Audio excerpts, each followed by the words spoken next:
Девочки, фильмы, которые я посмотрела в этом месяце, простыми да, нет, возможно. И начнем мы с «Дьявол носит Прада».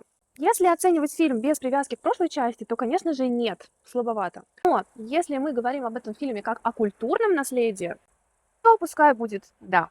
Следующий фильм «Апекс». Здесь я скажу «возможно», потому что я просто обожаю такую эстетику, где женщина или несколько людей должны выжить, и они противостоят опять-таки либо одному человеку, либо нескольким людям. Обсессия.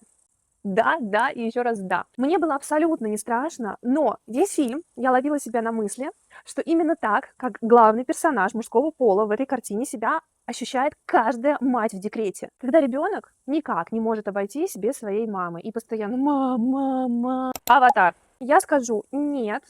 Мне очень сильно надоели эти синие человечки, я их уже видеть не могу, поэтому давайте мы что-нибудь новое придумаем. Пишите в комментариях, что смотрели вы в этом месяце, и давайте обсуждать. С вас обнимашки. Пока-пока.